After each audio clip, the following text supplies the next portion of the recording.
Hi friends, అందరికీ నమస్కారం. ఈరోజు వీడియోలో నేను ఎక్స్ప్లెయిన్ చేయబోయే మూవీ జోడియాక్. ఈ మూవీ 2007లో హాలీవుడ్లో రిలీజ్ అయింది. స్టోరీ లైన్ ఏంటంటే, అమెరికాలో ఒక సీరియల్ కిల్లర్ వరుసగా హత్యలు చేస్తూ పోలీస్ అండ్ మీడియా వాళ్ళని దమ్ముంటే తనని పట్టుకోండి అంటూ లెటర్స్ రాసి సవాల్ చేస్తాడు. ఆ లెటర్స్లో కొన్ని పజిల్స్ కూడా ఉంటాయి. సో మరి మీడియా అండ్ పోలీసులు కలిసి ఆ సీరియల్ కిల్లర్ని పట్టుకున్నారా లేదా అతను తప్పించుకున్నాడా? ఇదే స్టోరీ లైన్. మూవీ అయితే చాలా ఇంట్రెస్టింగ్గా ఉంటుంది. అండ్ ఈ జోడియాక్ అనే కిల్లర్ కేస్ అమెరికాలో నిజంగా జరిగింది. అండ్ ఆ కేసుని బేస్ చేసుకునే ఈ మూవీ తీశారు. సో మరి మనం ఇంకా లేట్ చేయకుండా ఇవాళ మూవీ స్టోరీ ఏంటో చూసేద్దాం. వీడియో స్టార్ట్ చేసే ముందు అందరికీ చిన్న రిక్వెస్ట్ ఏంటంటే, నేను ఈ వీడియో పెట్టక ముందు నా ప్రాబ్లమ్స్ గురించి ఒక వీడియో పెట్టాను. మీరు ఆ వీడియో చూసి నా ప్రాబ్లమ్ని అర్థం చేసుకొని కొంచెం హెల్ప్ చేస్తారనుకుంటున్నా. ఎవరైనా ఆ వీడియో చూడకపోతే కొంచెం వీడియో చూడండి, కొంచెం నాకు హెల్ప్ఫుల్ అవుద్ది. అండ్ ఆ వీడియో చూసి ఇప్పటివరకు నాకు హెల్ప్ చేసిన వారందరికీ కూడా చాలా థ్యాంక్స్. ఇంక మనం మూవీ స్టార్ట్ చేద్దాం. అది జూలై 4, 1969. అమెరికాలోని వెలిజో అనే టౌన్లో అర్ధరాత్రి వేళ డర్లిన్ అనే అమ్మాయి కారులో వచ్చి మైకిల్ అనే అబ్బాయిని కారు ఎక్కించుకొని బయటికి తీసుకువెళ్తుంది. వాళ్ళిద్దరూ ప్రైవేట్గా గడపడం కోసం జనాలు ఉన్న ప్లేస్కి కాకుండా ఖాళీగా ఉన్న ఒక పార్క్ దగ్గరికి వెళ్ళి కారు ఆపుతారు. అక్కడ ఉన్న కొంతమంది కుర్రాళ్ళు వీళ్ళని ఏడిపించి అక్కడి నుంచి వెళ్ళిపోతారు.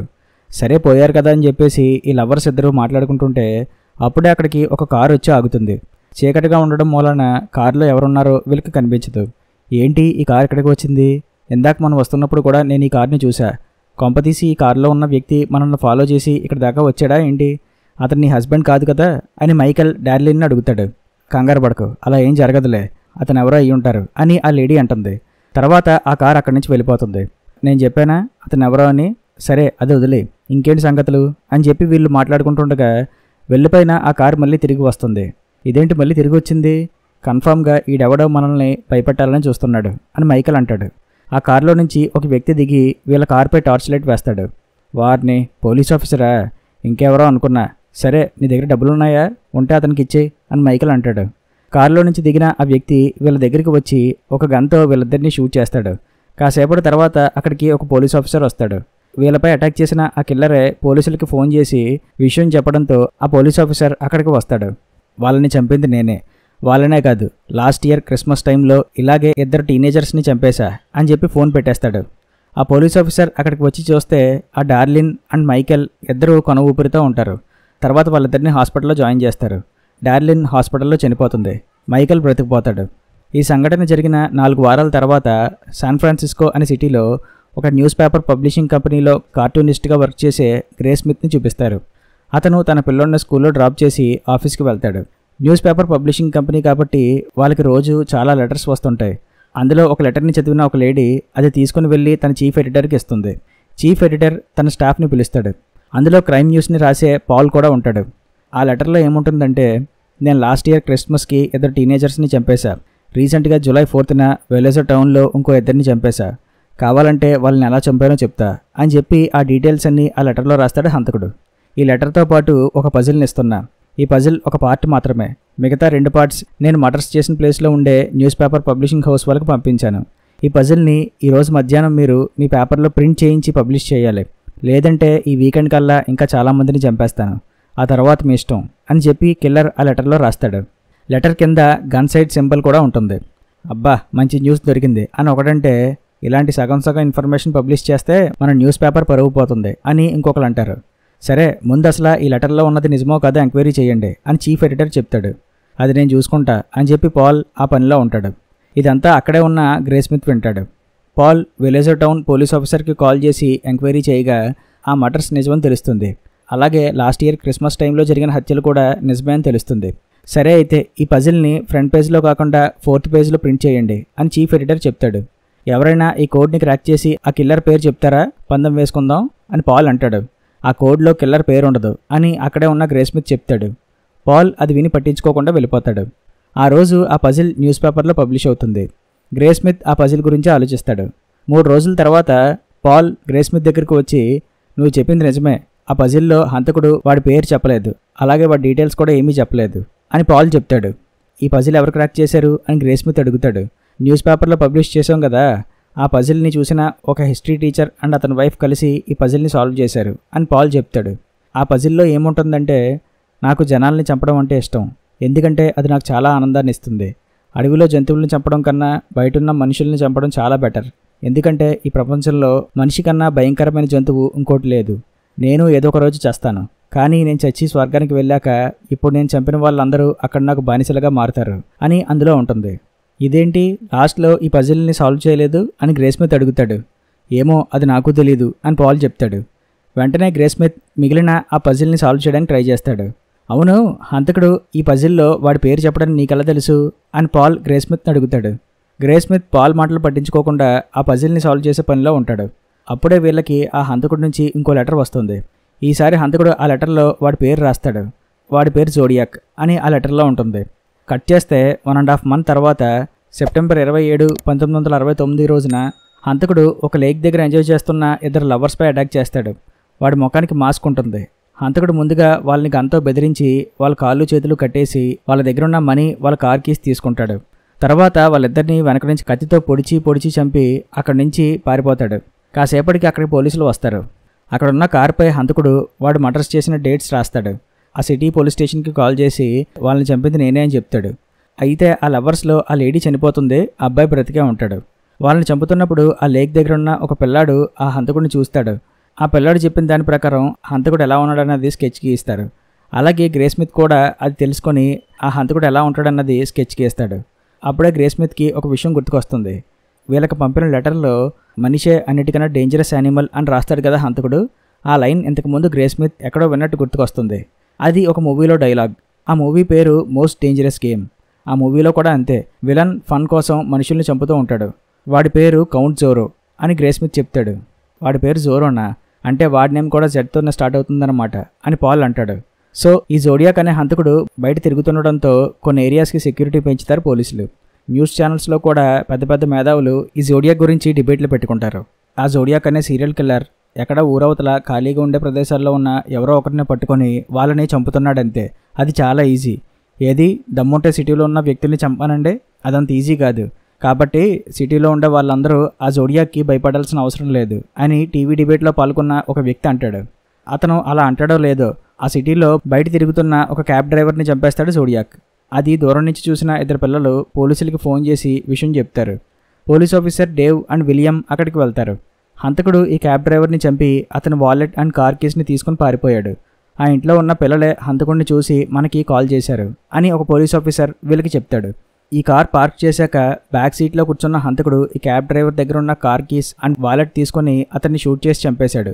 ఫ్రంట్ సీట్లో కూర్చుంటే అతన్ని ఎవరైనా చూసే ఛాన్స్ ఉంది అని చంపినప్పుడు బ్లడ్ వాడిపై పడే ఛాన్స్ కూడా ఉండడంతో హంతకుడు బ్యాక్ సీట్లో కూర్చున్నట్టున్నాడు అని డేవ్ చెప్తాడు. డేవ్ ఆ హంతకుడిని చూసిన పిల్లలతో మాట్లాడతాడు. హంతకుడు తెల్లగా పొడుగ్గా ఉంటాడని, ఒక బ్లాక్ జాకెట్ వేసుకున్నాడని ఆ పిల్లలు డేవ్కి చెప్తారు. అది జరిగిన 3 రోజుల తర్వాత ఈ సీరియల్ కిల్లర్ జోడియాక్ మళ్ళీ ఆ న్యూస్ పేపర్ వాళ్ళకి ఒక లెటర్ పంపుతాడు. అందులో రక్త మార్కులతో ఉన్న ఒక చిన్న క్లాత్ అండ్ ఒక లెటర్ ఉంటుంది. ఆ ట్యాక్సీ డ్రైవర్ని చంపింది నేనే, దానికి ఎవిడెన్స్ నేను మీకు పంపిన ఆ క్లాతే, అది చనిపోయిన ఆ ట్యాక్సీ డ్రైవర్ షర్ట్ క్లాత్. మొన్న పోలీసులు ఆ ఏరియాలో సరిగ్గా వెతుకుంటే నేను దొరికేసేవాడినే, కానీ వాళ్ళు రోడ్ మీద బైకులు వేసుకుని అటు ఇటు సర్కస్ ఫీట్లు చేశారు తప్ప పక్కనున్న పార్క్లో నన్ను వెతకలేదు అని ఆ లెటర్లో ఉంటుంది. అంతలో అక్కడికి పోలీస్ ఆఫీసర్ డేవ్ వచ్చి ఆ క్లాత్ని అండ్ ఆ లెటర్ని తీసుకుంటాడు. ఈసారి నా టార్గెట్ స్కూల్కి వెళ్ళే పిల్లలు. ఏదో ఒక రోజు వాళ్ళు వెళ్ళే స్కూల్ బస్ టైర్ పంచర్ చేసి ఆ బస్సులో ఉన్న పిల్లల్ని కిడ్నాప్ చేసి చంపేస్తాను అని ఆ లెటర్ ఎండింగ్లో ఉంటుంది. అయితే ఈ మ్యాటర్ని న్యూస్లో పబ్లిష్ చేయకూడదని, వాళ్ళ మధ్య ఉండాలని పోలీసులు ఆ న్యూస్ పేపర్ వాళ్ళకి చెప్తారు. అవును, కారులో ఎవరియో ఫింగర్ ప్రింట్స్ దొరికాయంట కదా, అవి హంతకుడివేనా? మాకు ఆ విషయం చెప్పలేదే అని పాల్ డేవ్ని అడుగుతాడు. అవును దొరికాయి, కానీ అవి పూర్తిగా ఉన్న ప్రింట్స్ కావు, ఈ విషయం కూడా న్యూస్ పేపర్లో రాయొద్దు అని డేవ్ పాల్కి చెప్తాడు. ఈ స్కూల్ పిల్లల కిడ్నాప్ విషయం తెలిసాక గ్రేస్మిత్ తన కొడుకుని స్కూల్ బస్సులో పంపించడం మానేస్తాడు. లేటెస్ట్గా హంతకుడు పంపిన లెటర్లో ఉన్న హ్యాండ్ రైటింగ్ని పాత లెటర్లో ఉన్న హ్యాండ్ రైటింగ్తో కంపేర్ చేయగా ఇప్పుడు ఈ లెటర్ రాసింది కూడా జోడియాకే అని వీళ్ళకి తెలుస్తుంది. ఇంకా ఈ స్కూల్ పిల్లల కిడ్నాప్ విషయం జనాలకు తెలిస్తే వాళ్ళందరూ జాగ్రత్త పడతారు కదా అన్న ఉద్దేశంతో ఈ విషయం న్యూస్లో చెప్తారు. దాంతో ఈ సీరియల్ కిల్లర్ జోడియాక్ గురించి ఇప్పుడు చాలామంది జనాలకు తెలుస్తుంది. అప్పటి నుంచి పోలీసులకి టార్చర్ మొదలవుతుంది. పోలీస్ ఆఫీసర్ విలియం జోడియాక్ ఏ సిటీస్లో అయితే మర్డర్స్ చేశాడో ఆ సిటీ పోలీస్ స్టేషన్కి కాల్ చేసి వాళ్ళతో కోఆర్డినేట్ అయ్యి వాళ్ళ దగ్గర ఉన్న ఇన్ఫర్మేషన్ గ్యాదర్ చేసే ప్రయత్నం చేస్తాడు. అయితే స్టార్టింగ్ సీన్లో జోడియాక్ కార్లో ఉన్న డార్లిన్ అండ్ మైకెల్ని చంపేస్తాడు కదా, అందులో మైకెల్ బ్రతికే ఉంటాడన్నాను కదా, మైకెల్ని కలిసి అతనితో మాట్లాడదాం అనుకుంటాడు విలియం. ఎందుకంటే మైకెల్ ఒక్కడే జోడియాక్ని మాస్క్ లేకుండా చూసినాడు. అయితే ఆ మైకెల్ ఊరు వదిలి ఎక్కడికో పారిపోయాడని ఆ సిటీ పోలీస్ ఆఫీసర్ విలియంకి చెప్తాడు. ఇంకో టౌన్ పోలీస్ ఆఫీసర్తో మాట్లాడితే క్రైమ్ సీన్లో మాకు ఆ జోడియాక్ బూట్ ప్రింట్స్ దొరికాయి. అవి మిలిటరీ స్టైల్ బూట్స్, అవి ఓన్లీ మిలిటరీ వాళ్ళు మాత్రమే వాడతారు అని ఆ పోలీస్ ఆఫీసర్ చెప్తాడు. సరే అయితే తనకి ఆ బూట్ ప్రింట్స్ పంపించమని అడుగుతాడు విలియం. క్యాబ్ డ్రైవర్ని చంపిన రోజు ముందుగా పోలీసులకు వచ్చిన ఇన్ఫర్మేషన్ ఏంటంటే హంతకుడు ఒక నీగ్రో అని. సో ముందుగా ఆ క్యాబ్ డ్రైవర్ చనిపోయిన క్రైమ్ సీన్ దగ్గరికి వెళ్ళిన ఇద్దరు పోలీస్ ఆఫీసర్లకి హంతకుడు ఒక నీగ్రో అనే ఇన్ఫర్మేషన్ రావడంతో అక్కడ ఆ ప్లేస్లో ఒక నీగ్రో కోసం వెతుకుతారు. ఈలోపుగా అసలు హంతకుడు జోడియాక్ వీళ్ళ కళ్ళ ముందు తెప్పించుకొని వెళ్ళిపోతాడు. అతను వెళ్ళాక తెలుస్తుంది ఏంటంటే హంతకుడు జోడియాక్ నీగ్రో కాదు, ఒక వైట్ పర్సన్ అని. దాంతో ఆ ఇద్దరు పోలీస్ ఆఫీసర్లు ఇంకేం చేయలేకపోతారు. ఈ విషయం ఇప్పుడు పోలీస్ ఆఫీసర్ డేవ్కి తెలియడంతో ఆ ఇద్దరు పోలీస్ ఆఫీసర్ని పిలిపించి ఆ క్రైమ్ సీన్ దగ్గర వాళ్ళు చూసిన ఆ వైట్ మ్యాన్ ఎలా ఉంటాడో స్కెచ్ గీయించమని డేవ్ చెప్తాడు. మరొక పక్క గ్రే స్మిత్ జోడియాక్ హత్యలు చేస్తున్న ప్యాటర్న్ని అబ్జర్వ్ చేసి వాటి గురించి పాల్కి చెప్తుంటాడు. అయితే పాల్ ఏమంటాడంటే హంతకుడు మొత్తం 4 చోట్ల హత్యలు చేశాడు. ఫస్ట్ 3 కేసెస్లో జోడియాక్కి సంబంధించి మనకి ఎటువంటి ఫింగర్ ప్రింట్స్ దొరకలేదు. కానీ ఇక్కడ జరిగిన ఆ క్యాబ్ డ్రైవర్ హత్యలో మాత్రం ఫింగర్ ప్రింట్స్ దొరికాయి. జోడియాక్ ఆ ప్రింట్స్ కావాలనే వదిలేశాడేమో, లేదా ఆ ప్రింట్స్ అసలు వాడివే కావేమో. ఇది పక్కన పెడితే క్రిస్మస్ టైంలో చేసిన మొదటి హత్యలో 2 టీనేజర్స్ని చంపేశాడు. వాళ్ళిద్దరూ చనిపోయారు. కానీ ఆ తర్వాత చేసిన 2 హత్యల్లో అమ్మాయి చనిపోయింది, అబ్బాయి బ్రతికే ఉన్నాడు. అంటే అమ్మాయిని చంపినోడికి అబ్బాయిని చంపడం పెద్ద మ్యాటర్ కాదనుకుంటా. సో వాళ్ళని కావాలనే వదిలేసి ఉంటాడు. అండ్ జరిగిన 3 హత్యల్లో కూడా వాడు టార్గెట్ చేసింది లవర్స్నే. కానీ ఈ క్యాబ్ డ్రైవర్ హత్యలో మాత్రం అతను ఓన్లీ క్యాబ్ డ్రైవర్నే టార్గెట్ చేశాడు. అంటే ఆ జోడియాక్ తన కిల్లింగ్ ప్యాటర్న్ని ఎప్పటికప్పుడు మారుస్తున్నాడు అని పాల్ చెప్తాడు. ఎగ్జాక్ట్గా ఇలాగే police officer Dave and William కూడా ఆలోచిస్తారు, జోడియాక్ తన కిల్లింగ్ ప్యాటర్న్ని మారుస్తున్నాడని. 2 రోజుల తర్వాత అర్ధరాత్రి పోలీస్ ఆఫీసర్ డేవ్కి ఒక కాల్ వస్తుంది. ఎవరో తనే జోడియాక్ కిల్లర్ అని కాల్ చేశాడు. అతను అటార్నీ మెల్విన్తో ఒక టీవీలో లైవ్ షోలో మాట్లాడదానని చెప్పాడంట అన్న ఇన్ఫర్మేషన్ వస్తుంది. Police officer Dave and William ఆ అటార్నీ మెల్విన్ని ఆ టీవీ షోకి తీసుకువెళ్తారు. హంతకుడితో జాగ్రత్తగా మాట్లాడి వాడిని ఒక 15 నిమిషాలు లైన్లో పెట్టండి, అప్పుడే మేము వాడి కాల్ని ట్రేస్ చేయగలం అని పోలీస్ ఆఫీసర్ విలియం ఆ టీవీ వాళ్ళతో చెప్తాడు. కాసేపటికి జోడియాక్ వాళ్ళకి కాల్ చేస్తాడు. జోడియాక్ కాకుండా నీకు ఇంకో పేరు లేదా అని మెల్విన్ అతను అడుగుతాడు. శామ్ అని పిలవండి అని జోడియాక్ చెప్తాడు. ఓకే శామ్, మనం ఇలా లైవ్లో కాకుండా డైరెక్ట్గా ఎక్కడైనా మీట్ అవుదామా అని మెల్విన్ అడుగుతాడు. ఎస్, మీట్ అవుదాం. ఫెయిర్మౌంట్ హోటల్ మేడ మీద మీట్ అవుదాం. మీతో పాటు ఇంకెవరైనా వస్తే నేను ఆ మేడపై నుంచి దూకి తప్పించుకుంటా అని జోడియాక్ చెప్తాడు. అరే అందరూ ఫెయిర్మౌంట్ హోటల్కి వెళ్ళండిరా అని డేవ్ పోలీసులకి చెప్తాడు. శామ్, నీకు హెల్త్ ప్రాబ్లం ఏమైనా ఉన్నాయా అంటే నువ్వు మెంటల్గా ఏమైనా స్ట్రెస్ తీసుకుంటున్నావా అని మెల్విన్ అడుగుతాడు. అవును, ఈ మధ్య నాకు బాగా హెడేక్ వస్తుంది అని జోడియాక్ చెప్తాడు. అవునా, నాకు కూడా రెగ్యులర్గా హెడేక్ వస్తుంటుంది, ఈ మధ్యనే ట్రీట్మెంట్ తీసుకున్నా, నీ కూడా ఆ ట్రీట్మెంట్ సజెస్ట్ చేయమంటావా అని మెల్విన్ అడుగుతాడు. జోడియాక్ ఏం మాట్లాడకుండా ఫోన్ పెట్టేస్తాడు. అరే బాబు, మీరు వాడు కాల్ ట్రేస్ చేస్తున్నారని వాడు తెలుసురా అని టీవీ షో చూస్తున్న గ్రే స్మిత్ అనుకుంటాడు. తర్వాత మళ్ళీ జోడియాక్ కాల్ చేస్తాడు. శామ్, మేము మీ కాల్ ట్రేస్ చేయట్లేదు, నువ్వు భయపడాల్సిన పని లేదు అని మెల్విన్ అంటాడు. సరే, ఇంతకీ మీకు హెడ్డాక్స్ ఎప్పటి నుంచి వస్తున్నాయి అని మెల్విన్ అడుగుతాడు. నేను ఒక చిన్నపిల్లాడిని చంపిన దగ్గర నుంచి నాకు ఈ హెడ్డాక్స్ వస్తున్నాయి అని జోడియాక్ చెప్తాడు. ఓకే, అసలు నువ్వు నాతో ఎందుకు మాట్లాడాలి అనుకుంటున్నావో చెప్తావా అని మెల్విన్ అడుగుతాడు. నాకు జైలుకి వెళ్ళాలని లేదు, నాకు ఎటువంటి పనిష్మెంట్స్ వద్దు అని జోడియాక్ అంటాడు. ఓకే, దాని గురించి కూడా జడ్జి గారితో మాట్లాడదాం అని మెల్విన్ అంటాడు.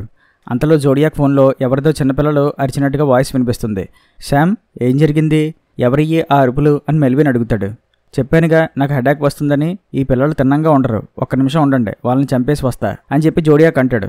శామ్, 1 నిమిషం ఆగు, మనం కూర్చొని మాట్లాడుకుందాం, నువ్వు కంగారు పడకు, నువ్వు చెప్పిన చోటు కాకుండా సెయింట్ మేరీ చర్చి దగ్గర మీట్ అవుదామా అని మెల్విన్ అడుగుతాడు. వద్దు, సెయింట్ విన్సెంట్ దగ్గర 10:30కి మీట్ అవుదాం అని చెప్పి జోడియాక్ ఫోన్ పెట్టేస్తాడు. వెంటనే పోలీసులు మెల్విన్ అందరూ అక్కడికి వెళ్తారు. ఇందాక జోడియాక్ మాట్లాడిన మాటలు లేక్ దగ్గర అటాక్కి గురయ్యి బ్రతికిపోయిన ఆ వ్యక్తికి ప్లే చేసి వినిపిస్తారు. లేదు, ఈ వాయిస్ వాడిది కాదు, ఇది ఏదో ఒక కుర్రాడు మాట్లాడినట్టుగా ఉంది, జోడియాక్ వాయిస్ కాదు అని అతను చెప్తాడు. జోడియాక్ చెప్పిన ప్లేస్కి అతను రాడు. అది జరిగిన 2.5 వారాల తర్వాత మళ్ళీ ఆ న్యూస్ పేపర్ వాళ్ళకి ఆ జోడియాక్ ఇంకో లెటర్ పంపిస్తాడు.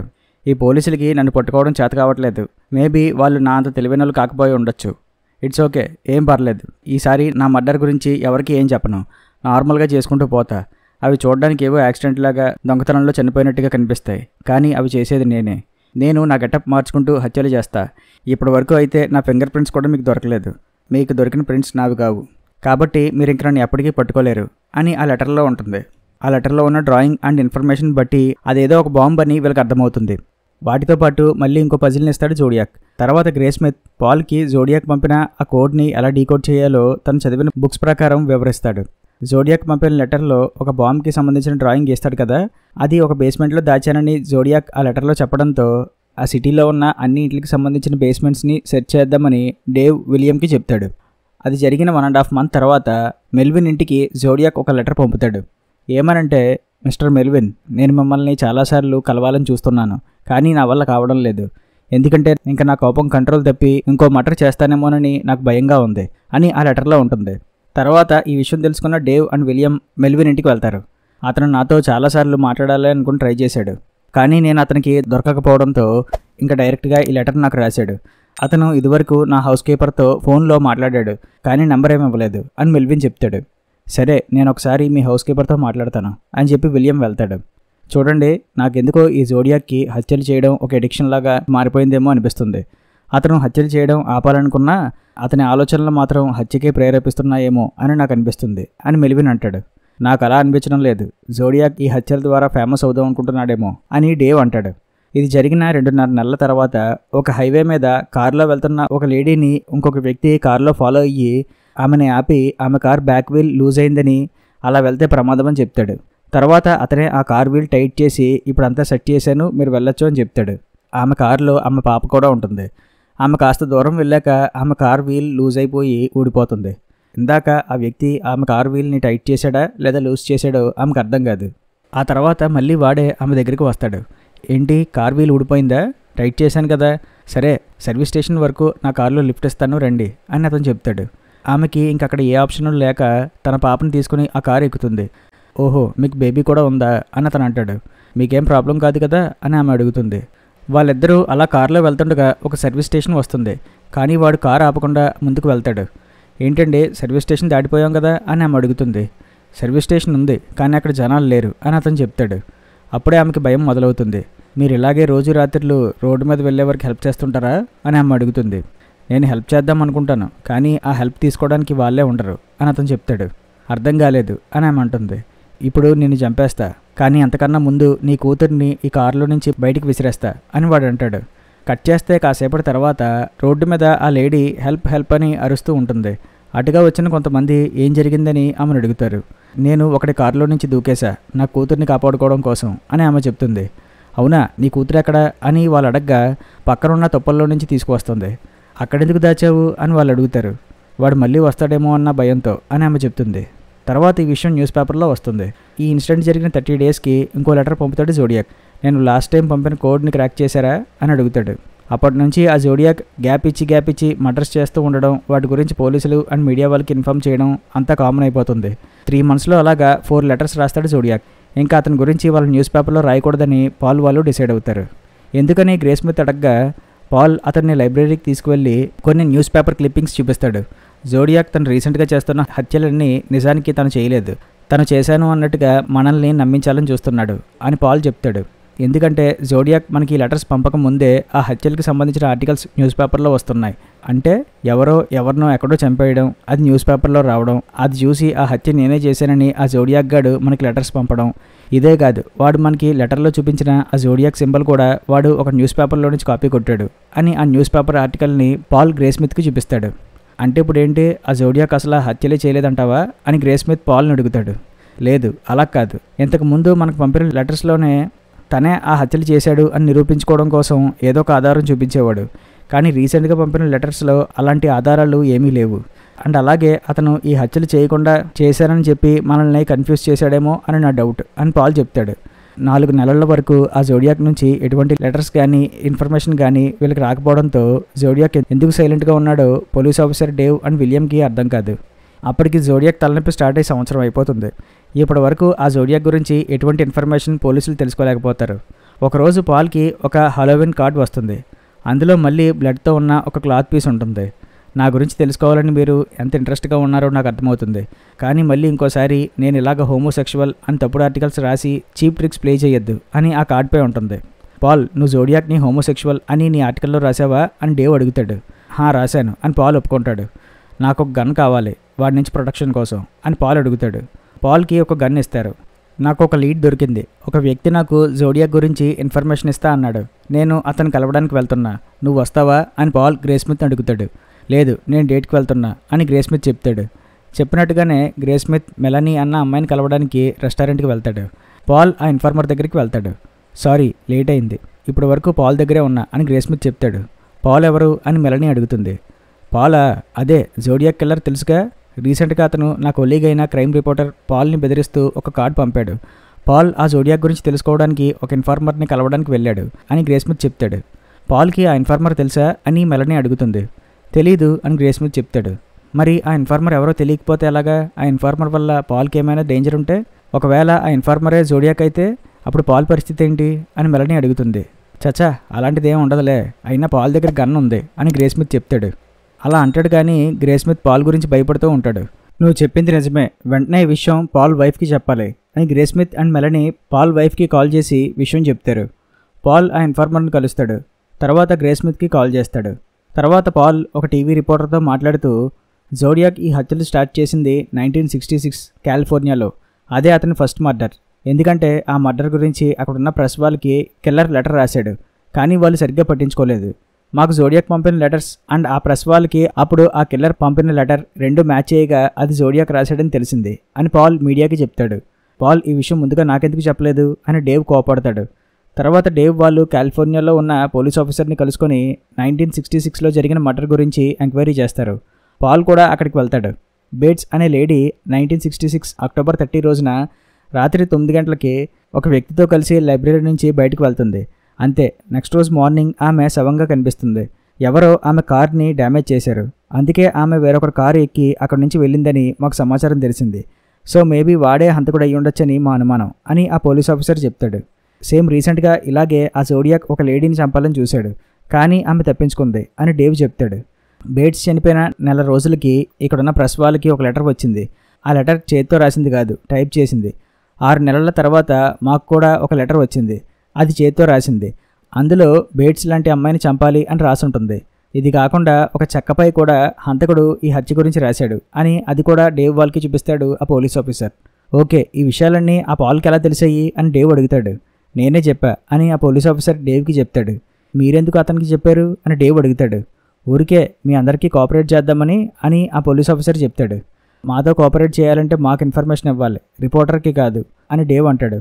చూడండి, నాకు తెలిసి బేట్స్ని చంపింది ఎవరనేది మాకొక ఐడియా ఉంది, కానీ వాడిని అరెస్ట్ చేయడానికి మా దగ్గర సరైన ఆధారాలు లేవు, అందుకే ఏం చేయలేక సైలెంట్గా ఉన్నాం అని ఆ పోలీస్ ఆఫీసర్ చెప్తాడు.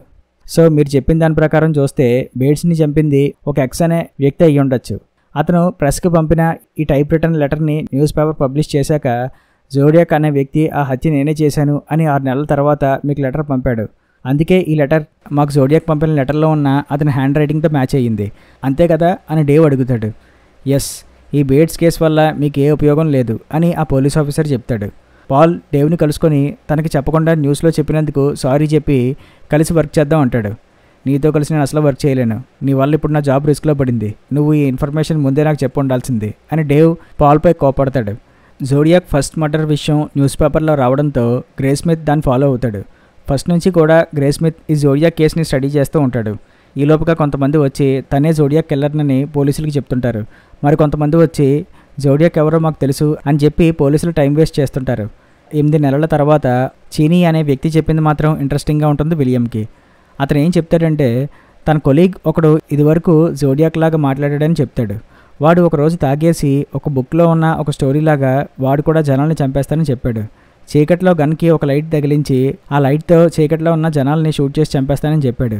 మరి నువ్వు పోలీసుల నుంచి ఎలా తప్పించుకుంటావు అని అడిగితే, అది చాలా ఈజీ, ఎందుకంటే నా హత్యలకి ఎలాంటి మోటివ్ లేదు, కాబట్టి నన్ను పోలీసులు పట్టుకోవడం కష్టం అని నాకు చెప్పాడు.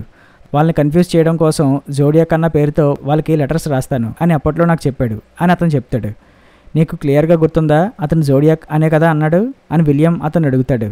ఎస్, నాకు క్లియర్గా గుర్తుంది, ఎందుకంటే ఆ పేరు వినగానే నేను కూడా అతన్ని ఫస్ట్ ఎగతాళి చేశాను, ఏంటా పేరు అని. కానీ అతను నా మీద సీరియస్ అయ్యి నేను ఈ పేరుని ఎప్పటి నుంచో అనుకుంటున్నా అని చెప్పాడు. అదే కాదు, తన స్కూల్ బస్సులో వెళ్తున్న పిల్లల్ని కిడ్నాప్ చేస్తానని కూడా చెప్పాడు. అప్పటి నుంచి నేను వాడిని కలవాలంటే భయమేసి వాడికి దూరంగా ఉన్నా. అతను ఆ లేక్ దగ్గరే అస్తమాను స్విమ్మింగ్ చేసేవాడు. నేను కూడా అతనితో పాటు 2-3 సార్లు వెళ్ళా.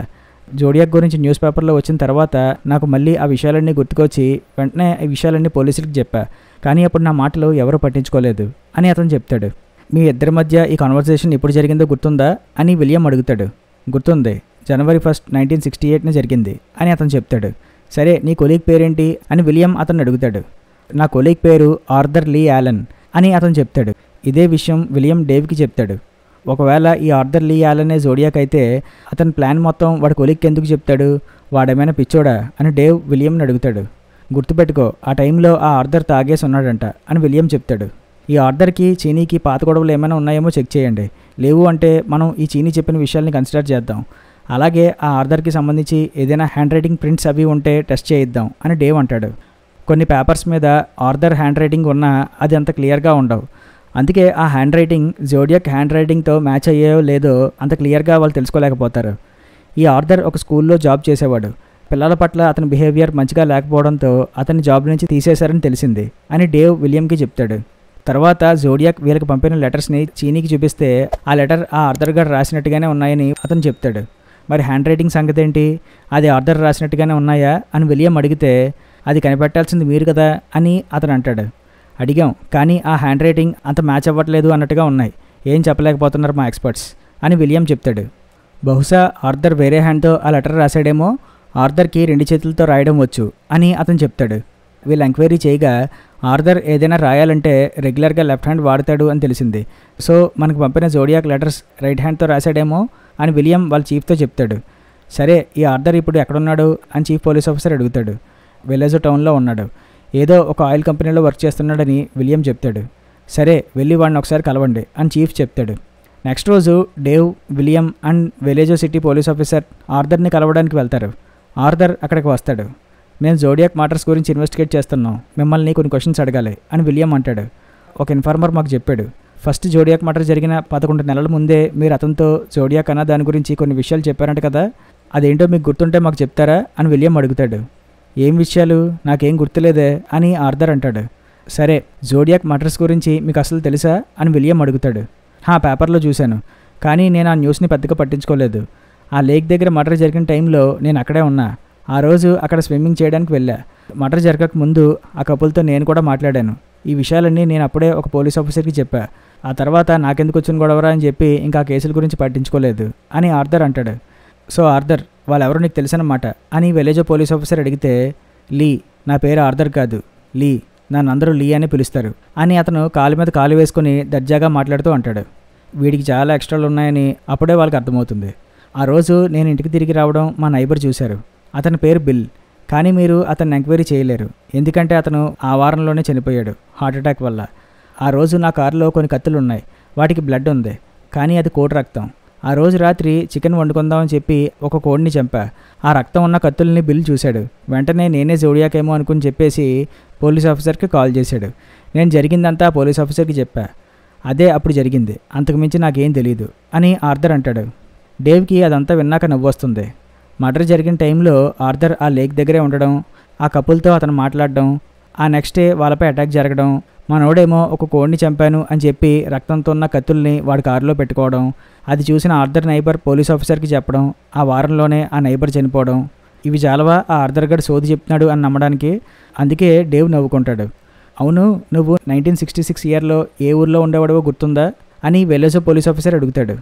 రివర్ సైడ్ దగ్గర ఉండేవాడిని. ఓకే, ఆ టైంలో జోడియాక్ ఫస్ట్ మర్డర్ చేశాడంట కదా, ఇది నేను టీవీలో విన్నా అని ఆర్థర్ అంటాడు.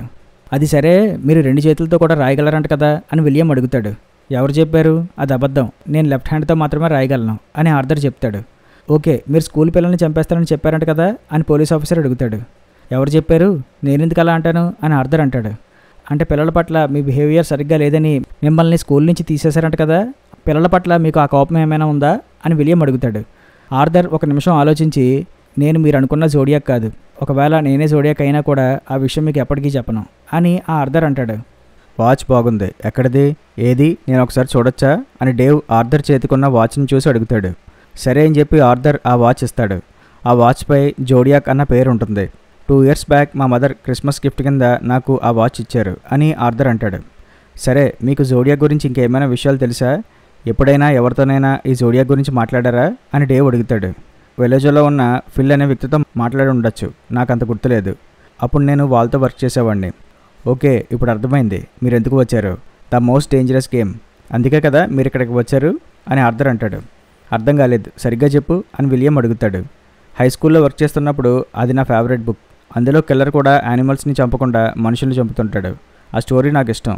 దాని గురించి అస్తమానం మా కొలీగ్స్ దగ్గర చెప్పేవాడిని. సో బహుశా వాళ్ళే మీకు ఈ విషయాలు చెప్పుంటారు.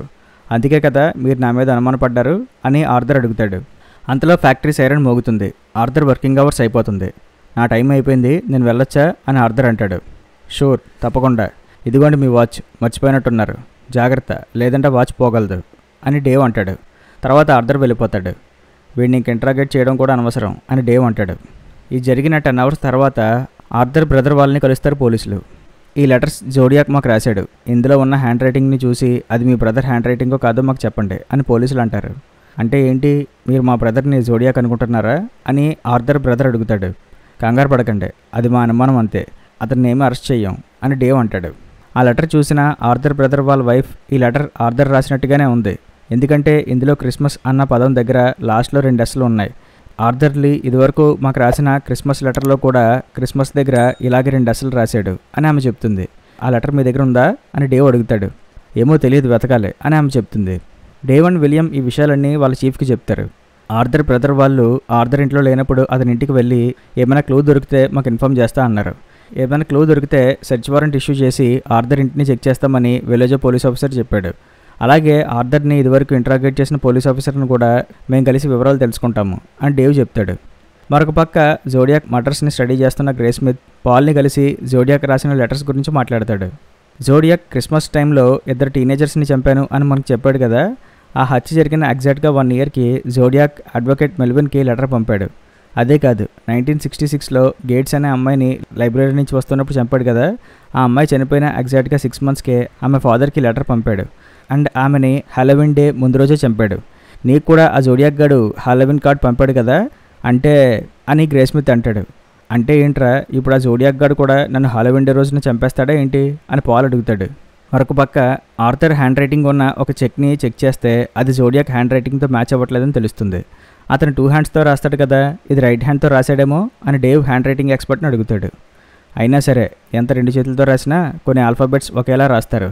ఇందులో అది ఏమీ మ్యాచ్ అవ్వట్లేదు, కాబట్టి మీరు అనుకున్న వ్యక్తి జోడియాక్ కాదు అని ఆ హ్యాండ్ రైటింగ్ ఎక్స్పర్ట్ చెప్తాడు. సరైన ఎవిడెన్స్లో లేకపోవడంతో ఆర్థర్ హౌస్ని సెర్చ్ చేసేందుకు సెర్చ్ వారెంట్కి పర్మిషన్ ఇవ్వరు. దాంతో ఆర్థర్ కథ అక్కడితో ఆగిపోతుంది. అలా 1 year అయిపోతుంది. పాల్ ఏమో తనను కూడా ఆ జోడియాక్ మర్డర్స్ ఇన్వెస్టిగేషన్ టీంలో జాయిన్ చేయమని జడ్జి గారికి రిక్వెస్ట్ చేస్తాడు. దాంతో వాళ్ళ చీఫ్ ఎడిటర్ పాల్పై కోపడతాడు. ఇలాంటి వాటిల్లో నువ్వెందుకు, మన పని మనం చూసుకుందాం. జోడియాక్ కేసు ఒకటేనా, ఇంకా చాలా కేసులు ఉన్నాయి కదా, వాటిపై న్యూస్ రాయండి అని చెప్తాడు. అదేంటి, జోడియాక్ నన్ను బెదిరించాడు కదా, మరి వాడెవడో తెలుసుకోవద్దా? ఈ కేసుని ఫస్ట్ నుంచి స్టడీ చేస్తుంది నేను కూడా వాళ్ళ టీంలో ఉంటే వాళ్ళకి కూడా హెల్ప్ అవుద్ది. అందరం కలిసి ఆ జోడియాక్ని పట్టుకోవచ్చు కదా అని పాల్ అంటాడు. అవసరం లేదు, నీ పని నువ్వు చూసుకో అని ఎడిటర్ అంటాడు. సరే అయితే నేను జాబ్ మానేస్తున్నా అని చెప్పి పాల్ వెళ్ళిపోతాడు. తర్వాత విలియం ఆర్థర్ బ్రదర్ వాళ్ళ వైఫ్తో మాట్లాడుతూ మాకు సెర్చ్ వారెంట్ రాలేదు, అందుకే ఆర్థర్ ఇంటిని సెర్చ్ చేయలేకపోయాం అని చెప్తాడు. లాస్ట్ ఇయర్ ఆర్థర్ని ఒక సోషల్ వర్కర్ దగ్గరికి పంపాం. ఈ 9 monthsలో మేము ఆర్థర్ని కలవలేదు. మొన్న రీసెంట్గానే కలిసాం. ఆ తర్వాత నాకు ఆ సోషల్ వర్కర్ గుర్తుకొచ్చి ఆర్థర్ బిహేవియర్ గురించి అడిగితే, అంటే ఆర్థర్ స్టేట్ ఆఫ్ మైండ్ గురించి అడిగాను. ఎవరినైనా అతను చంపగలడా అని చెప్పి అడిగితే అతను ఈజీగా చంపగలడని అతను చెప్పాడు అని ఆమె చెప్తుంది. ఓకే, మీరు 9 monthsగా ఆర్థర్ని ఎందుకు కలవలేదు అని విలియం అడుగుతాడు. ఎందుకంటే అతను ఇప్పుడు వేరే ప్లేస్లో ఒక స్కూల్లో వర్క్ చేస్తున్నాడు, అందుకే మేము అతన్ని కలవలేకపోయాం అని ఆమె చెప్తుంది. అతను ఇప్పుడు ఎక్కడున్నాడో తెలుసా అని విలియం అడుగుతాడు. తెలుసు, అతను ఒక ట్రైలర్లో ఉంటాడని ఆమె చెప్తుంది. సో ఆ ట్రైలర్ విలేజ్లో లేదు కాబట్టి డేవ్ వాళ్ళు అక్కడికి వెళ్ళి సెర్చ్ చేస్తామని తన చీఫ్ని అడుగుతారు. ఈసారి అతని హ్యాండ్ రైటింగ్ని వేరే ఎక్స్పర్ట్కి చూపిద్దామని డేవ్ అంటాడు. ఆర్థర్ కొలీగేమో ఆర్థరే ఇదివరకు జోడియాక్ లాగా మాట్లాడాడని కోర్టులో చెప్తానని చెప్తాడు. ఆర్థర్ హైట్, వెయిట్ అన్నీ ఆ జోడియాక్ అటాక్లో బ్రతికిపోయిన వాడు చెప్పిన దాని ప్రకారం మ్యాచ్ అవుతున్నాయని, ఆర్థర్ నేవీలో కూడా వర్క్ చేశాడు కాబట్టి అతని దగ్గర ఆర్మీ బూట్స్ ఉంటాయని, అండ్ ఆ బూట్ సైజ్ వీళ్ళకి దొరికిన ఆ జోడియాక్ బూట్ ప్రింట్స్ సైజ్కి మ్యాచ్ అయ్యేలా ఉన్నాయని, అండ్ ఆర్థర్ దగ్గర చాలా రకాల గన్స్ ఉండేవని తన కొలీగ్ చెప్పాడని, అండ్ అలాగే ఆర్థర్ చిన్నపిల్లల పట్ల అతని బిహేవియర్ వల్ల స్కూల్ నుంచి తీసేశారని, కాబట్టి ఆర్థర్కి స్కూల్ బస్సుల గురించి ఒక ఐడియా ఉంటుందని, ఇవన్నీ చూస్తే ఆర్థరే జోడియాక్ అయి ఉంటాడు కాబట్టి అతనున్న ట్రైలర్ని చెక్ చేయడానికి పర్మిషన్ ఇమ్మని జడ్జి గారిని అడుగుదామని డేవ్ అండ్ విలియం అంటారు. జోడియాక్ ఏదో బాంబు అని చెప్పి బెదిరించాడు కదా, దాని సంగతి ఏంటి అని చీఫ్ అడుగుతాడు. ఆర్థర్ ఇదివరకు ఒక కెమిస్ట్గా కూడా వర్క్ చేశాడు, సో అతనికి ఈ బాంబ్స్ పట్ల ఐడియా ఉండొచ్చు అని విలియం చెప్తాడు. ఇవన్నీ జడ్జికి చెప్పి పర్మిషన్ తీసుకొని ఆర్థర్ ఉన్న ప్లేస్కి వెళ్తారు. ఆ టైంలో అక్కడ ఆర్థర్ ఉండకపోవడంతో లోపలికి వెళ్ళి వెతుకుతారు. అతని ఇంట్లో 2 పిస్టల్స్, ఒక M1 రైఫిల్, 2 బ్లాక్ గ్లౌస్ ఇవన్నీ దొరుకుతాయి. అప్పుడే ఆర్థర్ అక్కడికి వస్తాడు. తర్వాత అతని హ్యాండ్ రైటింగ్స్, ప్రింట్స్ ఇవన్నీ కూడా టెస్ట్కి పంపిస్తే అవన్నీ మ్యాచ్ అవ్వవు. దాంతో డేవ్ చాలా డిసప్పాయింట్ అవుతాడు. డేవ్, కొద్ది రోజులు ఈ కేసు నుంచి బ్రేక్ తీసుకోవయ్యా అని తన చీఫ్ చెప్తాడు. దాంతో డేవ్ కొద్దిగా బ్రేక్ తీసుకుని తన వైఫ్తో కలిసి సినిమాకి వెళ్తాడు. ఆ టైంలో జోడియాక్ మర్డర్ కేసుని బేస్ చేసుకుని ఒక మూవీ తీస్తారు, పేరు డర్టీ హ్యారీ. డేవ్ సరదాగా ఎంజాయ్ చేద్దామని చెప్పి సినిమాకి వెళ్తే ఆ సినిమా కూడా జోడియాక్ గురించే. దీనమ్మ జీవితం అని చెప్పి డేవ్ సినిమా నుంచి బయటకు వచ్చేస్తాడు. అదే టైంలో ఆ మూవీకి గ్రే స్మిత్ తన గర్ల్ ఫ్రెండ్తో వస్తాడు. డేవ్ బయటకు వెళ్ళడం చూసిన గ్రే స్మిత్ బయటకు వచ్చి డేవ్ని కలుస్తాడు. నేను క్రైమ్ రిపోర్టర్ పాల్తో పాటు వర్క్ చేస్తుంటా, నేను ఒక కార్టూనిస్ట్ని అని డేవ్కి పరిచయం చేసుకుంటాడు గ్రే స్మిత్. ఈ మూవీలో లాస్ట్కి విలన్ని చంపేస్తారు అని గ్రే స్మిత్ చెప్తాడు. ఓహో, అప్పుడే విలన్ ఎవరో కనిపెట్టేసి చంపేయడం కూడా జరిగిందా? సూపర్, ఇంక ఇన్వెస్టిగేషను, ప్రొసీజరు ఇవన్నీ అవసరం లేదనుకుంటా సినిమాల్లో అని డేవ్ ఫ్రస్ట్రేట్ అవుతాడు. అలా ఒక 3 years గడిచిపోతాయి. విలియం కూడా ఇంక ఈ కేసు నుంచి రిటైర్ అవుతానని, ఈ జోడియాక్ కేసుని లైఫ్ అంతా సాగదీయడం నా వల్ల కాదని, నేను ఇంకా ట్రాన్స్ఫర్ పెట్టేసుకున్నానని డేవ్కి చెప్తాడు. మరోపక్క గ్రే స్మిత్ మాత్రం ఆ జోడియాక్ కేసుని స్టడీ చేస్తూనే ఉంటాడు. తను వెళ్ళి పాల్ని కలుస్తాడు. పాల్ బాగా తాగుబోతుగా మారిపోతాడు. ఎందుకు నన్నెందుకు కలిసావు అని పాల్ గ్రే స్మిత్ని అడుగుతాడు. జోడియాక్ గురించి బుక్ రాయాలి, నీకు జోడియాక్ గురించి బాగా తెలుసు కాబట్టి ఇన్ఫర్మేషన్ ఇవ్వమని అడుగుతాడు. లేదు, అదంతా నేను అప్పుడే వదిలేశాను, నాకు ఇంక ఈ కేసు మీద ఇంట్రెస్ట్ లేదు, నన్ను వదిలే అని పాల్ చెప్తాడు. తర్వాత గ్రే స్మిత్ డేవ్ని కలుస్తాడు. జోడియాక్ కేసు గురించి అడుగుతాడు. ఇప్పుడు ఆ కేసుని ఎవరు పట్టించుకోవట్లేదు, నేను తప్ప. వాడు లెటర్స్ రాసి ఆల్మోస్ట్ 3 years అయిపోతుంది. సో అందుకే ఈ కేసులో ఎటువంటి ప్రోగ్రెస్ లేదు. ఈ టైంలోనే ఇంకా వేరే కొత్త కేసులు వచ్చేసాయి అని డేవ్ అంటాడు. అంటే ఈ కేసుని వదిలేశారా అని గ్రే స్మిత్ అడుగుతాడు. లేదు, నేను ఇంకా ఈ కేసుని వదలలేదు అని డేవ్ చెప్తాడు. గుడ్, మీకు ఒక విషయం చెప్పాలి. నేను ఫస్ట్ నుంచి జోడియాక్ కేసుని జాగ్రత్తగా అబ్జర్వ్ చేస్తూ వచ్చాను. అతను పంపిన ఫస్ట్ కోడ్ని ఈ బుక్ ద్వారా క్రాక్ చేయొచ్చు, అలాగే క్రియేట్ చేయొచ్చు. అంటే ఆ జోడియాక్ ఈ బుక్స్ని వాడే ఆ కోడ్ని పంపాడు. జోడియాక్ మిలిటరీలో వర్క్ చేస్తాడు కాబట్టి నేను మిలిటరీ వాళ్ళకి సంబంధించిన ప్రతి లైబ్రరీకి వెళ్ళి చెక్ చేశా. ఏమైందో తెలుసా, 2 మిలిటరీ లైబ్రరీస్ నుంచి ఈ బుక్స్ మిస్ అయ్యాయి. సో ఆ జోడియాక్ తన గురించి ఆ లైబ్రరీ వాళ్ళకు కూడా తెలియకూడదనే ఆ బుక్స్ని కొట్టేశాడు అని గ్రే స్మిత్ చెప్తాడు. సరే, బాగానే కనుక్కున్నావు, నువ్వు నాపా వెళ్ళి కెన్ అనే ఆఫీసర్ని కలువు, వాళ్ళు నీకు ఇంకా ఇన్ఫర్మేషన్ ఇస్తారు అని డేవ్ చెప్తాడు. అక్కడికి వెళ్తే ముందు నువ్వు విలేజ్ టౌన్లో ఉన్న పోలీస్ ఆఫీసర్ని కలువు అని వాళ్ళు చెప్తారు. గ్రే స్మిత్ అతన్ని కలుస్తాడు. ఎందుకయ్యా ఆ కేసు, ఇప్పుడు ఎవరు దాని గురించి పట్టించుకోవట్లేదు అని ఆఫీసర్ అంటాడు. అందుకే నేను పట్టించుకుంటున్నా, హెల్ప్ చేయండి అని గ్రే స్మిత్ అంటాడు. దాంతో ఆ కేస్ ఫైల్స్ని గ్రే స్మిత్కి చూపిస్తారు ఆఫీసర్. అవన్నీ స్టడీ చేస్తూ ఏదో ఒక ఇంపార్టెంట్ పాయింట్ రాసుకుంటాడు. తర్వాత తను డేవ్ని కలిసి, జోడియాక్ కార్లో ఉన్న ఇద్దరిపై అటాక్ చేసి చంపేశాడు కదా, అందులో డార్లిన్ అన్న లేడీ చనిపోయింది. ఆ రోజు డార్లిన్ని ఎవరో ఫాలో చేశారు. అతని పేరు జార్జ్ అని విలేజ్ పోలీస్ ఆఫీసర్ నాకు చెప్పాడు. ఆమె వర్క్ చేసే రెస్టారెంట్కి చాలామంది ఆమెకు తెలిసిన వాళ్ళు వస్తారని చెప్పాడు. ఎందుకంటే ఆమె అక్కడ పాపులర్ కాబట్టి. ఒకరోజు ఆమె అండ్ ఆమె హస్బెండ్ ఒక కొత్త ఇంటికి షిఫ్ట్ అయ్యాక పార్టీ ఇచ్చారు. ఆ పార్టీకి ఆమెకి తెలిసిన వ్యక్తులు వచ్చారు. జార్జ్ కూడా వచ్చి ఉండొచ్చు. ఆ పార్టీలో డార్లిన్ ఒక వ్యక్తిని చూసి భయపడిందంట. బహుశా ఆ వ్యక్తి డార్లిన్ తెలిసి ఉండొచ్చు. ఆ వ్యక్తి జోడియాక్ అయి ఉండొచ్చేమో. నేను అనుకోవడం ఏంటంటే డార్లిన్కి జోడియాక్ తెలిసే ఉండొచ్చు, అలాగే జోడియాక్ కూడా డార్లిన్ తెలిసే ఉండొచ్చు. జోడియాక్ని మాస్క్ లేకుండా చూసినవాడు డార్లిన్ బాయ్ ఫ్రెండ్ మైకేల్ మాత్రమే. కాబట్టి మైకేల్ ఎక్కడున్నాడో తెలియాలి అని గ్రే స్మిత్ అంటాడు. మైకేల్ గురించి మాకేం తెలియలేదు, అతను అక్కడికి వెళ్ళాడో ఎవరికీ తెలియదు కూడా అని డేవ్ అంటాడు. మైకేల్ని పట్టుకుంటేనే జోడియాక్ని పట్టుకోవచ్చు అని నువ్వు అనుకుంటే అది నీ వల్ల కాదు, ఎందుకంటే మేము ఆల్రెడీ ట్రై చేసాం, ఇంక నువ్వు వేరే మార్గాల్లో వెతకాలి అని డేవ్ చెప్తాడు. నా దగ్గర ఇంకో మార్గం ఉంది. జోడియాక్ ఆ రోజు పోలీసులకి కాల్ చేసి హత్య చేశానని చెప్పాడు కదా, ఆ రోజు జోడియాక్ ఇంకో 4 ఫోన్ కాల్స్ చేశాడు. 2 సార్లు డార్లిన్ ఇంటికి కాల్ చేశాడు, ఇంకోటి డార్లిన్ బ్రదర్ ఇన్ లాకి కాల్ చేశాడు, 4వది డార్లిన్ ఫాదర్ ఇన్ లాకి కాల్ చేశాడు. కానీ ఆ ఫోన్ కాల్లో వాడేం మాట్లాడలేదు. జస్ట్ వాడు హెవీగా శ్వాస తీసుకుంటున్న సౌండ్ తప్ప ఇంకేం వినిపించలేదు. ఆ ఫోన్ కాల్ రాత్రి 1:30కు వచ్చింది. అప్పటికి డార్లిన్ చనిపోయిందన్న విషయం తన ఫ్యామిలీ మెంబర్స్కి తెలియదు. అంటే డార్లిన్ గురించి, ఆమె ఫోన్ నంబర్స్ గురించి, ఆమె ఫ్యామిలీ మెంబర్స్ అందరి గురించి కూడా ఆ జోడియాక్కి తెలుసు. సో డార్లిన్ని కావాలనే జోడియాక్ చంపాడు. ఏదో అనుకోకుండా రోడ్డు మీద 2 ఒంటరిగా దొరికారు, వాళ్ళని షూట్ చేశాడు అన్నట్టుగా మనల్ని నమ్మించాడంతే అని గ్రే స్మిత్ చెప్తాడు. గుడ్, నువ్వు బాగానే ఇన్వెస్టిగేట్ చేస్తున్నావు, ఈ పాయింట్స్ మాకు కూడా తెలియలేదు అని డేవ్ అంటాడు. మైక్ ఎక్కడున్నాడో మనం కనిపెట్టలేకపోవచ్చు, కానీ డార్లిన్ సిస్టర్తో మాట్లాడి ఆ ఫోన్ కాల్ గురించి ఇంకా కొత్త ఇన్ఫర్మేషన్ ఏమైనా తెలుస్తుందేమో ఎంక్వైరీ చేస్తాను అని గ్రే స్మిత్ అంటాడు. జోడియాక్ ఇదివరకు ఇలాగే మెల్విన్ అనే అడ్వకేట్కి 2-3 సార్లు కాల్ చేశాడంట. అతన్ని అడిగితే నీకు ఇంకా ఇన్ఫర్మేషన్ తెలుస్తుంది అని డేవ్ చెప్తాడు. గ్రే స్మిత్ మెల్విన్ ఇంటికి వెళ్తే అక్కడ అతను ఉండడు. ఎందుకు వచ్చారని అక్కడ పనిచేసే లేడీని అడిగితే జోడియాక్ గురించి ఇన్ఫర్మేషన్ తెలుసుకుందామని వచ్చా అని అతను చెప్తాడు. అవునా, నాకు అతను గుర్తున్నాడు, నేను అతనితో ఫోన్లో మాట్లాడాను అని ఆమె చెప్తుంది. మీరు మాట్లాడారా? ఏం మాట్లాడారు అని గ్రే స్మిత్ అడుగుతాడు. ఈరోజు నా బర్త్డే కాబట్టి ఈరోజు నేను ఒకళ్ళని మర్డర్ చేయాలనుకుంటున్నా అని జోడియాక్ ఫోన్లో చెప్పాడు అని ఆమె చెప్తుంది. ఏంటి బర్త్డేయా? ఆ రోజు జోడియాక్ బర్త్డేయా? ఏ రోజు మీకు గుర్తుందా అని గ్రే స్మిత్ అడుగుతాడు. ఏమో, చాలా ఏళ్ళు అయిపోయింది కదా, గుర్తులేదు. క్రిస్మస్ టైం అవడంతో మెల్విన్ ఊరెళ్ళాడని 1 వీక్ తర్వాత వస్తాడని అతనికి చెప్పా. దాంతో అతను ఫోన్ పెట్టేశాడు. ఆ తర్వాత ఆ లెటర్ వచ్చింది అని ఆమె చెప్తుంది. లెటర్ డిసెంబర్ 20 తారీఖున వచ్చింది. సో అంతకన్నా ముందే జోడియాక్తో ఈమె మాట్లాడింది. 1 వీక్ లీవ్ అంటే మెల్విన్ క్రిస్మస్ రోజు తిరిగి వచ్చాడు. మెల్విన్ డిసెంబర్ 18న ఊరెళ్ళి డిసెంబర్ 25న తిరిగి వచ్చాడు. డిసెంబర్ 20నేమో లెటర్ వచ్చింది.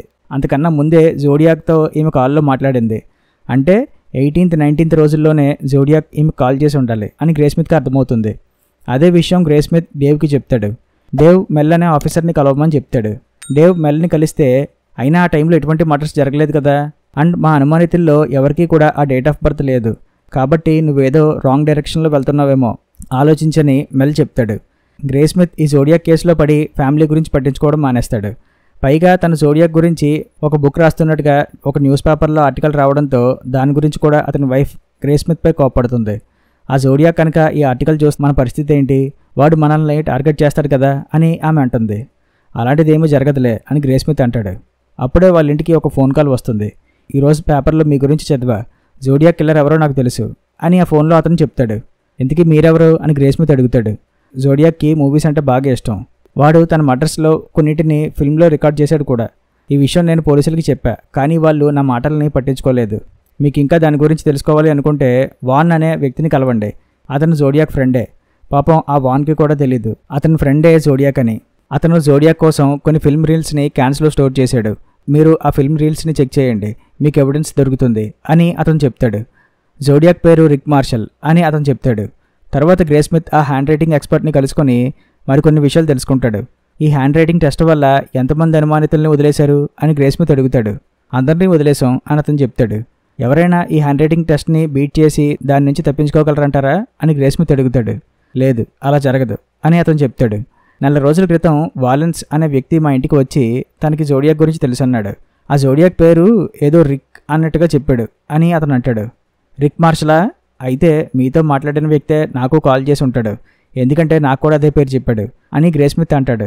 అసలు ఈ రిక్ మార్షల్ అన్నవాడు మన అనుమానితుల లిస్టులోనే లేడు అని ఎక్స్పర్ట్ చెప్తాడు. తర్వాత గ్రే స్మిత్ ఇంటికి ఒక ఫోన్ కాల్ వస్తుంది. కానీ ఆ కాల్లో ఎవరూ మాట్లాడరు. జస్ట్ హెవీగా శ్వాస తీసుకున్న సౌండ్ తప్ప ఇంకేం వినిపించదు గ్రే స్మిత్కి.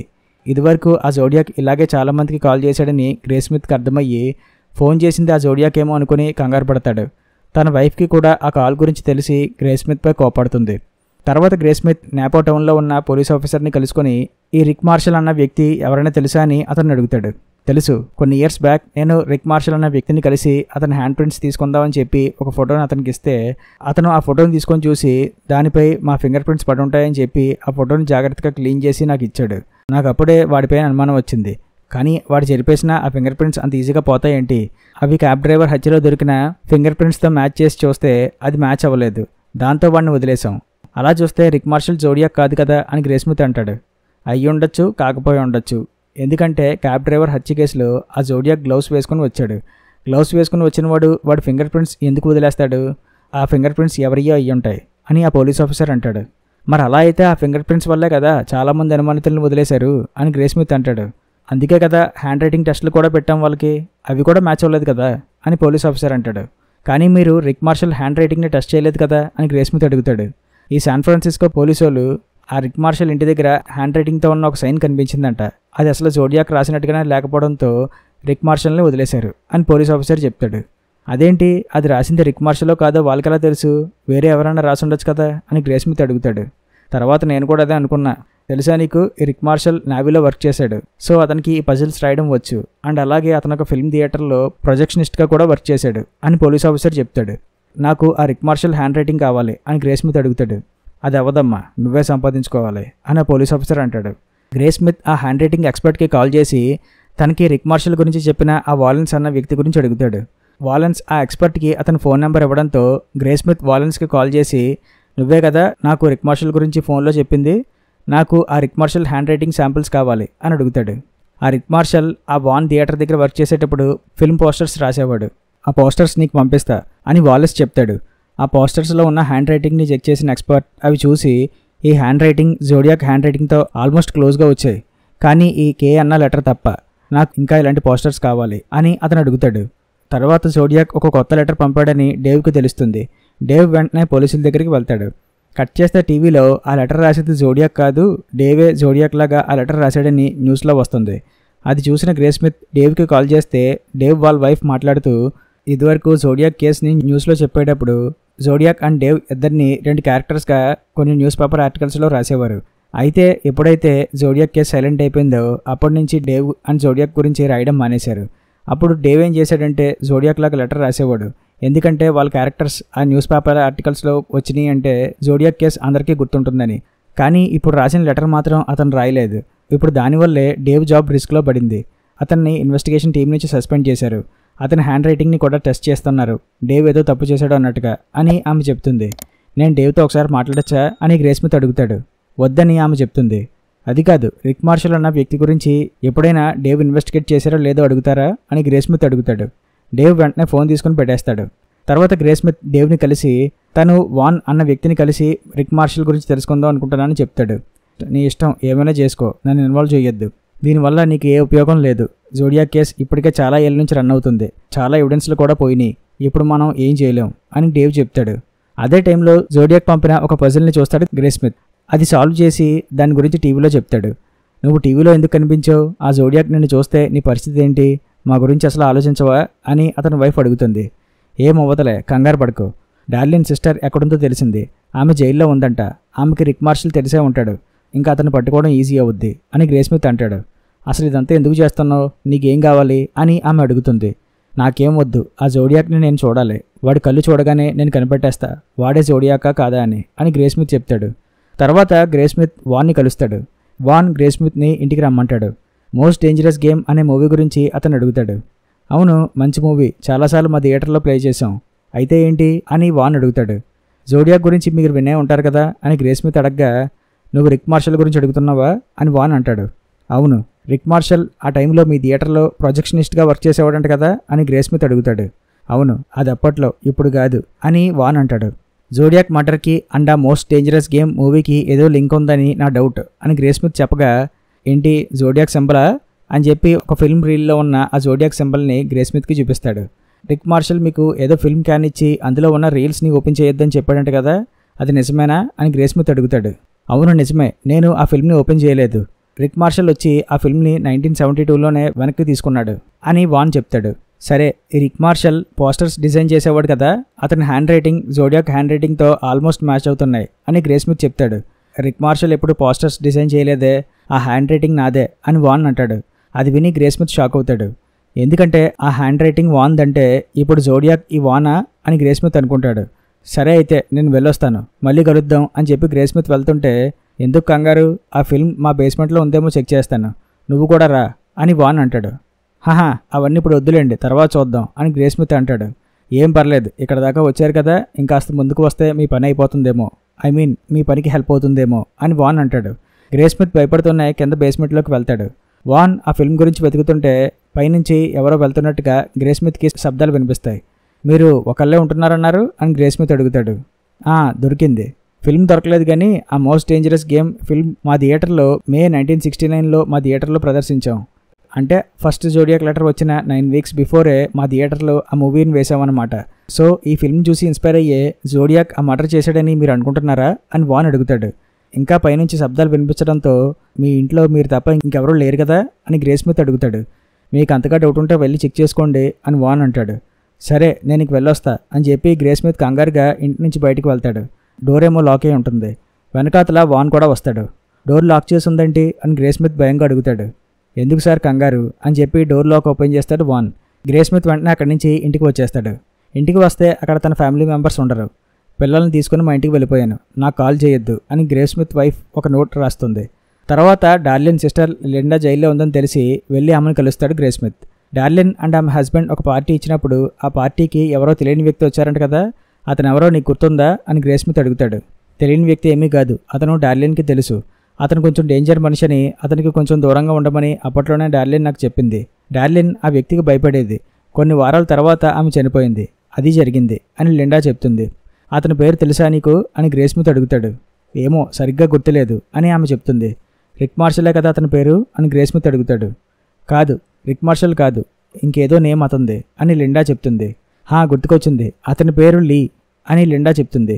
గ్రేస్మిత్ వెంటనే వెలేజో టౌన్లో ఉన్న పోలీస్ ఆఫీసర్ని కలుసుకొని లిండా అప్పట్లో చెప్పిన స్టేట్మెంట్ని చెక్ చేస్తే అందులో లీ పేరు ఉంటుంది. చూడు గ్రేస్మిత్, ఈ జోడియాక్ కేసుని వదిలేయి, మేము ఇంకా ఈ కేసుని క్లోజ్ చేసేద్దాం అనుకుంటున్నా అని ఆ పోలీస్ ఆఫీసర్ చెప్తాడు. దాంతో గ్రేస్మిత్ ఇంకా తనొక్కడే ఆ కేసుని స్టడీ చేస్తూ ఉంటాడు. మధ్యలో అప్పుడప్పుడు గ్రేస్మిత్ ఇంటికి ఫోన్ కాల్స్ రావడం, ఆ కాల్స్లో ఎవరూ మాట్లాడకుండా ఉండడం జరుగుతూ వస్తుంటాయి. అతని వైఫ్ కూడా ఒకసారి అతని దగ్గరికి వచ్చి కలిసి వెళ్ళిపోతుంది. ఆ జోడియాక్ కేసుని ఫినిష్ చేసుకునే తన దగ్గరికి రమ్మంటుంది.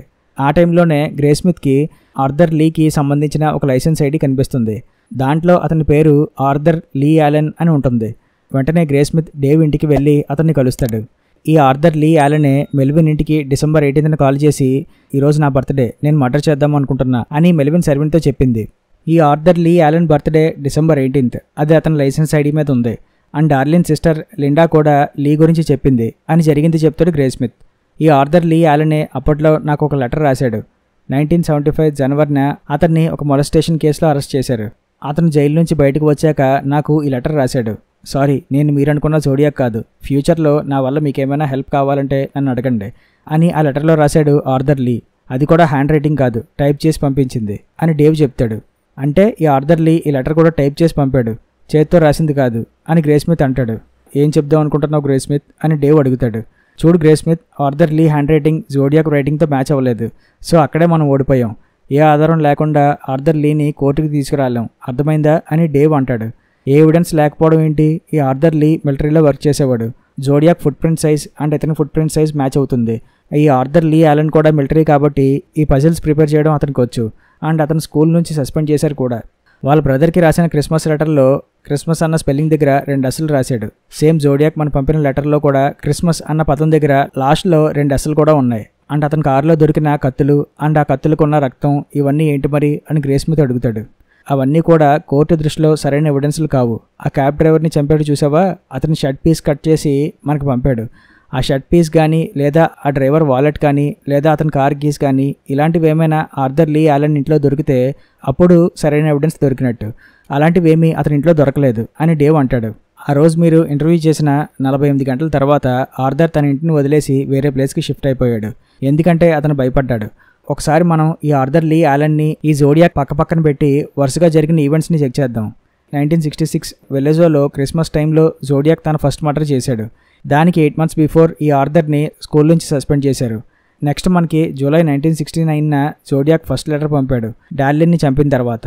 ఆ తర్వాత మనకి లెటర్స్ పంపుతూనే ఉన్నాడు. ఎప్పటి వరకు? నువ్వు ఆర్థర్ లీ యాలెన్ని కలిసి ఇంట్రాగేట్ చేసేంత వరకు లెటర్స్ వచ్చాయి. ఆ తర్వాత 3 years వరకు ఒక లెటర్ కూడా రాలేదు. ఎందుకంటే ఆ ఆర్థర్ లీ యాలెన్ని అనుమానిస్తున్నావని అతనికి తెలుసు కాబట్టి అతను రిస్క్ తీసుకోలేదు. 3 years తర్వాత ఈ ఆర్థర్ లీ యాలెన్ని అనుమానితుల లిస్ట్ నుంచి తీసేశాక అప్పుడు మళ్ళీ 1974లో జనవరి, మే, జూలై మంత్స్లో 3 letters వచ్చాయి అని గ్రేస్మిత్ చెప్తాడు. ఆ తర్వాత మరి లెటర్స్ ఆగిపోయాయి కదా అని డేవ్ అడుగుతాడు. అవును, ఎందుకంటే ఆ టైంలో ఈ ఆర్థర్ లీ యాలెన్ ఎక్కడున్నాడు అని గ్రేస్మిత్ అడుగుతాడు. అతను అరెస్ట్ అయ్యి జైల్లో ఉన్నాడు అని డేవ్ చెప్తాడు. జైల్లో ఆర్థర్ ఉన్నంత వరకు మనకి జోడియాక్ నుంచి ఏ లెటర్ రాలేదు. కానీ ఈ ఆర్థర్ 1977 ఇయర్లో జైలు నుంచి రిలీజ్ అయ్యాడు. ఆ తర్వాత నీకు టైప్ చేసి లెటర్ పంపాడు. అండ్ ఆ తర్వాతే మళ్ళీ జోడియాక్ నుంచి లెటర్ వచ్చింది. ఇప్పుడు అర్థమైందా అని గ్రేస్మిత్ అంటాడు. అది ఓకే, డార్లిన్కి లీ అనే వ్యక్తి తెలుసు అన్నావు కదా, ఈ లీయే ఈ ఆర్థర్ లీ యాలెన్ అని అంత కాన్ఫిడెంట్గా ఎలా చెప్తున్నావు అని డేవ్ అడుగుతాడు. ఎందుకంటే ఆ టైంలో ఈ ఆర్థర్ లీ యాలెన్ వాళ్ళ అమ్మగారి ఇంటి దగ్గరే బేస్మెంట్లో ఉండేవాడు. ఆ టైంలో డార్లిన్ వర్క్ చేసే హోటల్ అతని ఇంటి దగ్గరే ఉండేది. సో ఈ ఆర్థర్ లీ యాలెన్ ఆమె పనిచేసే హోటల్కి వెళ్ళే ఛాన్సెస్ ఉన్నాయి కదా అని గ్రేస్మిత్ అంటాడు. అది విని డేవ్ షాక్ అవుతాడు. వార్ని, అంటే ఈ ఆర్థర్ లీ యాలెనే జోడియాక్ అనమాట.